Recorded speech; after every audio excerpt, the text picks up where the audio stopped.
Rasa di ujung Masindau Elefu.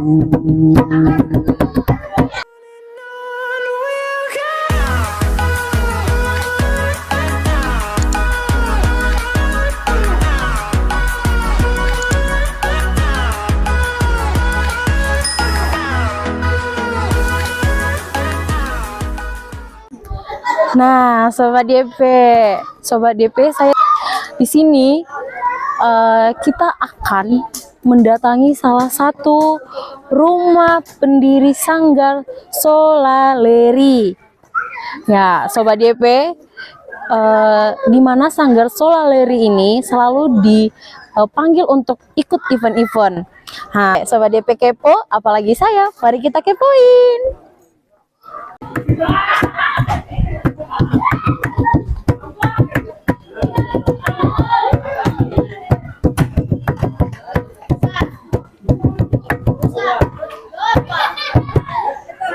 Nah, Sobat DP, tadi kan saya udah bilang saya bakalan kepoin salah satu sanggar yang ada di Desa Baba Mataluo ini, yaitu Sanggar Solaleri. Nah, Sobat DP, sekarang Mercy sudah bersama salah satu yang mendirikan Sanggar Solaleri di Desa Baba Mataluo. Baik, Yaho Bu Pak. Yaho Bu. Perkenalkan, saya Mercy Laia. Kami dari tim Yaho Bu Podcast. Nah, kalau boleh tahu sebelum kita masuk berbincang-bincang nih ya Pak, kami ini kepo nih. Profil Bapak itu seperti nama gitu kan. Biar sahabat-sahabat YP itu tahu gitu, bisa mengenali Bapak. Baik, nama saya Octavianus Emmanuel Fau.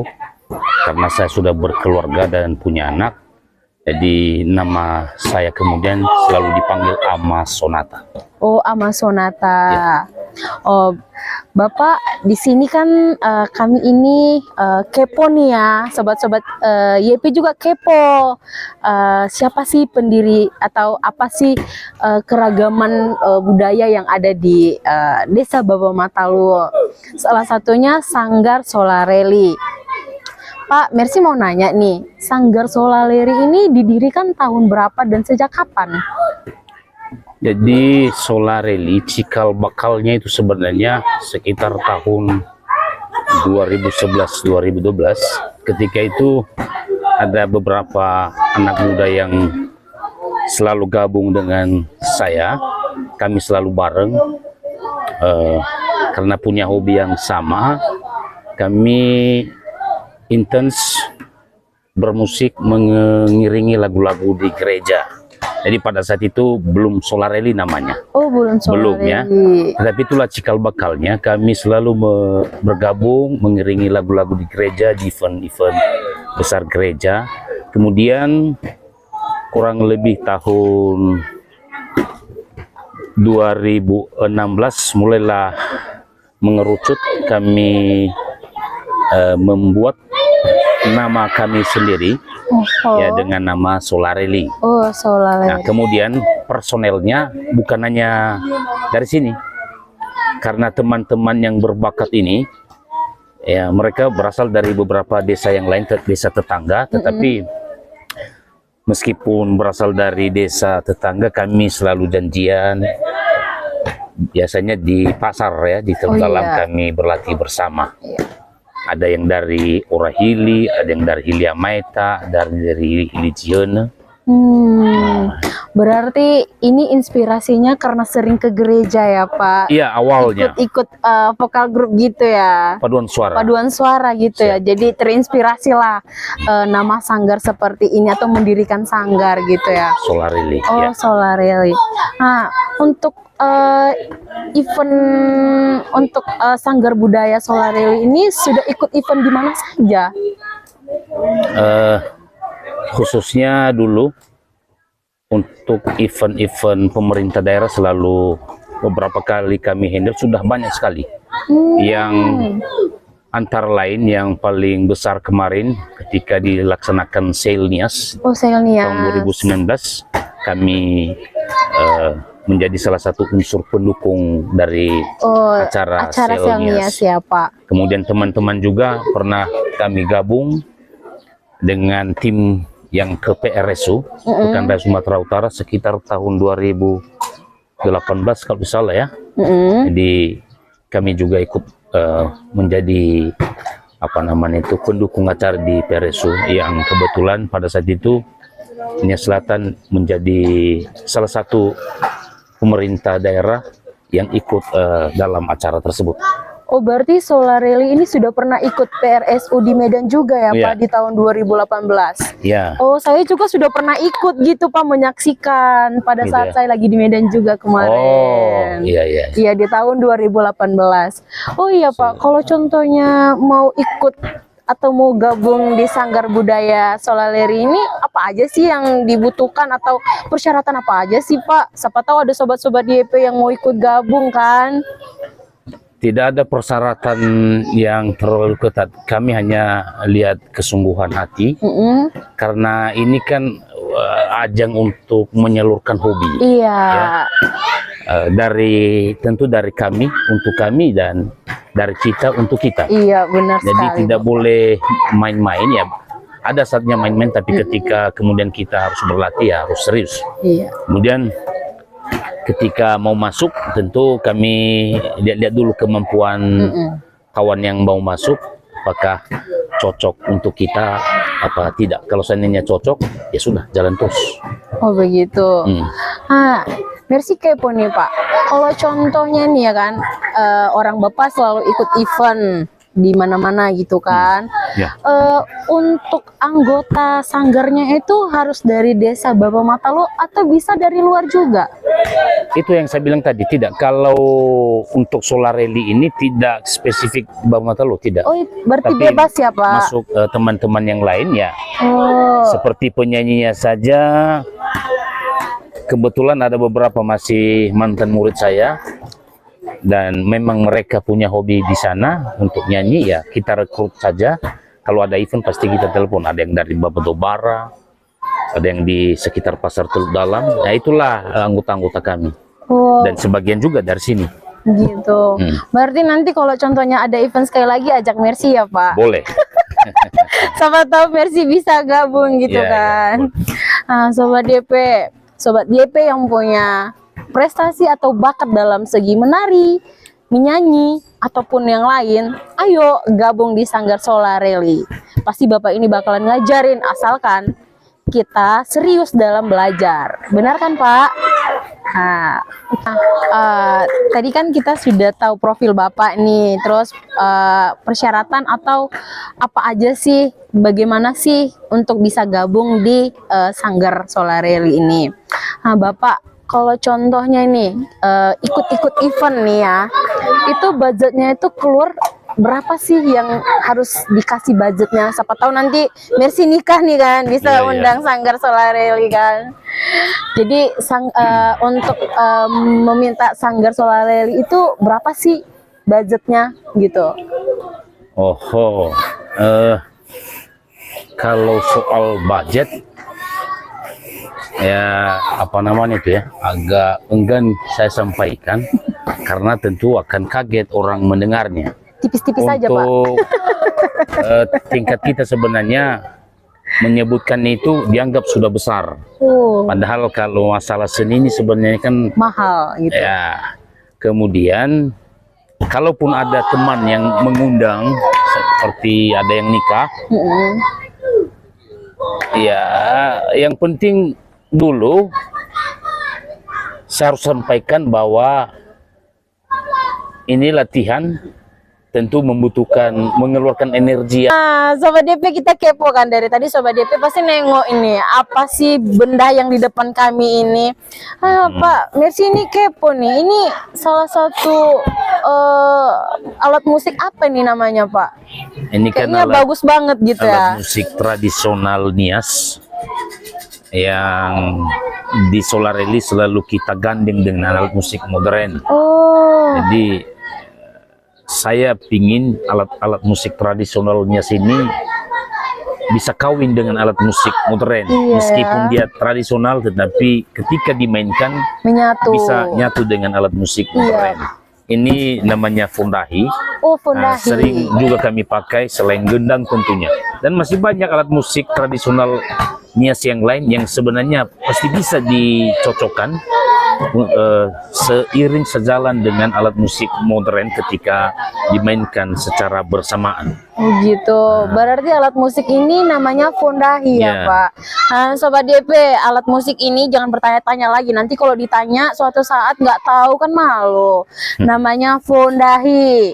Nah, jadi Pak, saya pengen dengar, boleh nggak dimainkan sedikit saja biar Sobat DP juga tahu kan. Oh, alat musik fondahi begini bunyinya gitu kan. Gitu ya. Iya, Bapak, Ya biar boleh. karena terkadang remaja sekarang tuh pemuda-pemuda kepo dengan alat-alat musik, walaupun sebenarnya tidak terlalu penting buat mereka, tapi penting ada salah satu atau ada sebagian anak muda memang penting pengen tahu alat musik itu seperti apa, apalagi untuk daerah Nias. Jadi kepo, namanya anak muda kepo, Pak. Iya, iya, iya.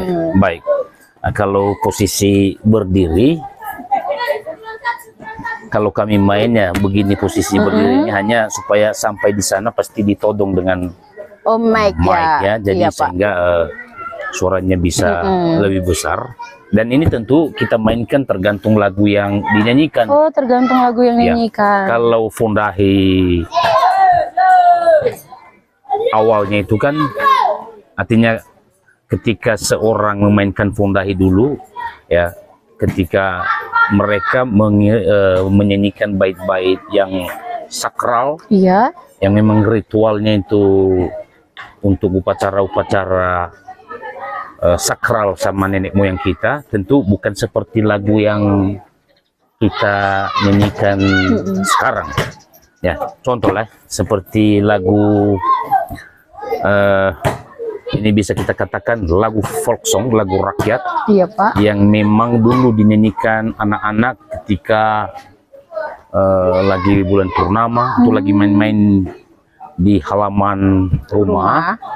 Yes, dulu kan belum terlalu ada penerangan, bahkan Iya. tidak ada penerangan dulu. Iya, dulu. Jadi kalau ada bulan purnama mereka bernyanyi-nyanyi, Iya, berkumpul depan yang rumah berkumpul, ya, dan Pak. itu yang akan saya nyanyikan ya, Iya, Pak. lagu Siva Bela Bela. Oh, boleh. Sepertinya.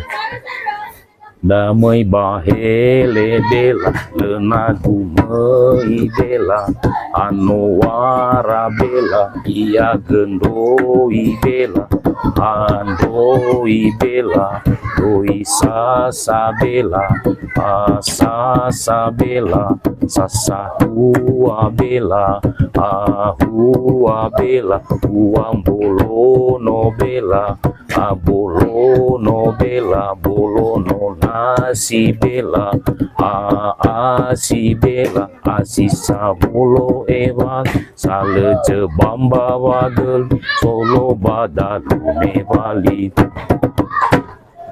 Wah. Nah, itu salah satu contoh, artinya tidak mesti harus ini, sebab fondahi memang sebenarnya untuk ritual-ritual khusus baru dimainkan ini. Tetapi untuk saat ini saya mainkan ini untuk mengiringi ya lagu-lagu anak-anak zaman dulu, Iya. lagu-lagu rakyat, dan bisa juga untuk mengiringi lagu-lagu yang memang lagi populer atau Iya. yang lebih ngepop sekarang ya. Ya. Jadi tidak melulu, tidak sebatas hanya untuk ritual upacara khusus untuk kakek nenek moyang kita dulu. Begitu. Wah, Sobat DP, suara Bapak ini bagus banget loh. Sampai saya, aduh, pangling gitu ya. Sobat DP, saya juga dari tadi melirik ya. Tapi saya tidak tahu apakah Sobat DP juga meliriknya atau tidak. Pak, yang saya tahu itu baju adat untuk cowok itu tidak seperti ini gitu. Saya kepo dari tadi, kok baju adat yang Bapak pakai ini berbeda gitu. Kan kalau yang kita tahu nih ya, baju adat untuk cowok itu kan ada merahnya gitu kan, terus ada kuningnya. Ini kenapa nih baju adat yang Bapak pakai ini apa gitu? Kenapa berbeda? Jadi kalau leluhur kita, nenek moyang kita dulu kan tidak segampang sekarang untuk mencari bahan baju dari kain. Iya ya. Ya, dulu itu mereka membuat bajunya dari kulit kayu, ulu. Ada yang dari besi. Kalau lagi tarian perang itu macam Iya. beragam kan. Iya Pak. Hanya saat ini orang cenderung membuat pakaiannya itu dari kain karena Kain. gampang didapat. Iya. Yang ini merubah guligeu dari kulit kayu. Oh dari kulit kayu Pak. Nah, ini juga punya leluhur ini. Oh. Yang saya pakai ini punya leluhur. Jadi kalau tadi baru lihat atau ya mungkin belum terlalu akrab dengan bajunya, Iya, Pak. justru inilah yang awal Makanya saya mula kepo dipakai gitu nenek kan. moyang kita. Kalau kain karena sekarang mewabah itu karena gampang dapat Iya, di mana-mana kainnya kan. pasti dapat Nah, kainnya. itu dia gampang dibuat. Tetapi sebenarnya kalau kita mau apa namanya menampilkan atau melestarikan budaya nenek moyang kita, termasuk dari ini kan benda budaya kan. Iya Pak. Ya, baiknya anak-anak muda sekarang juga selain kain, maunya mereka juga memakai ini. Dan saya pikir, saya lihat memang sudah banyak juga yang memakai ini. Berarti ini bahannya dari kulit kayu, Kulit kayu. ya Pak. Oh, jadi Sobat DP, yang dipakai Bapak ini adalah baju adat yang terbuat dari kulit kayu. Dan itu yang dipakai oleh nenek moyang kita zaman dulu atau leluhur kita ya Pak. Ya, Nah, Sobat DP udah nggak kepo lagi kan? Makanya kita harus melestarikan atau mengetahui budaya kita di Nias ini, terkhususnya Desa Bawamataluo. Kita harus tahu sebagai anak muda, kita harus melestarikan atau mengetahui apa itu yang namanya beragam suku kita yang ada di Nias ini. Baik, Bapak, Mercy mau bertanya lagi nih ya. Semoga Bapak nggak bosan sama Mercy ya. Bagaimana tanggapan Bapak tentang pelestarian seni yang ada di Nias ini, terkhususnya di Desa Bawamataluo ini? terkait masalah pelestarian, tentu sesuatu itu bisa terlestarikan kalau orang paham tentang apa yang mau dilestarikan. Ya. Kalau seandainya tidak paham, maka tentu tidak akan bisa terlestarikan. Oleh karena itu, tentu kita berharap bahwa para penggiat seni, entah itu seni rupa, seni suara, atau seni tarian perang yang sering kita lihat di sana, kalau ada tamu, ya, orang-orang yang masih tahu maunya dengan rela hati mentransfer apa yang dia tahu itu kepada orang yang anak-anak muda sekarang. Iya, Pak. Dan tentunya kita berharap bahwa anak-anak muda sekarang ini mau apa namanya itu mau belajar tentang budayanya sendiri. Iya. Ya, sehingga kalau ada keinginan itu tadi mau, pasti dengan sendirinya dia akan belajar. Iya. Tetapi kalau seandainya tidak ada keinginan, meskipun diajak untuk ikut bersama-sama apa namanya itu belajar bersama, tentu tidak akan maksimal hasilnya. Oke, Bapak, yang terakhir nih ya, Mercy tanya. Kedepannya nih, harapan Bapak untuk anak muda atau untuk anak-anak muda yang baru beranjak nih ya, harapan Bapak untuk mereka melestarikan budaya itu apa, Pak? Harapan Bapak ke depannya untuk mereka? Banyak faktor yang akan bisa membuat jadi terlestarikan budaya itu. Pertama dulu, dari setiap desa atau banua, yang saya bilang tadi, orang-orang tua yang masih tahu maunya mau meluangkan waktu mengajari anak-anak muda. Kemudian di sekolah sendiri, saya harapkan bahwa di sekolah itu mulai dari tingkat SD, SMP, dan SMA, muatan lokal, ya, ini termasuk apa namanya itu, seni atau budaya yang lahir yang ada di Nias. Iya. Dan karena kita bicara skopnya ini Nias Selatan, ya maunya di sekolah yang ada di Nias Selatan itu sering disampaikan kepada anak-anak. Iya. Jadi gurunya memang harus tahu betul tentang itu. Karena ketika dia tahu pasti gampang untuk mentransfer ilmunya itu kepada anak didiknya. Kalau tidak, maka tidak akan pernah terwujudkan. Dan kalau seandainya, saya yakin kalau seandainya bagus dalam hal menyampaikan, saya pikir dan saya yakin bahwa anak-anak muda sekarang, anak-anak yang baru lahir yang tumbuh ini, pasti akan dengan sendirinya mau menggali, mau belajar, dan terakhirnya mau melestarikan budaya nenek moyang yang memang adiluhung. Iya. Kurang lebih seperti itu. Oke, makasih ya Pak untuk sharing-sharingnya kepada saya, dan semoga kedepannya Mercy bisa sharing-sharing lagi kepada Bapak tentang beragam atau sanggar Solareli ini. Makasih ya Bapak untuk waktunya. Baik, sampai di sini dulu pertemuan kita untuk ragam budaya Nias Selatan, terkhususnya untuk Desa Bawah Mataluo. Dan sebelum kita tutup, kita dengarkan satu musik terakhir dari Bapak. Hasa di ujung masindau a elefu Boro indau baine badau sabolo boro dua Meka utu berani dan sawaka o ama Oh itu megedan sola jatane ubunda Ume udane salawa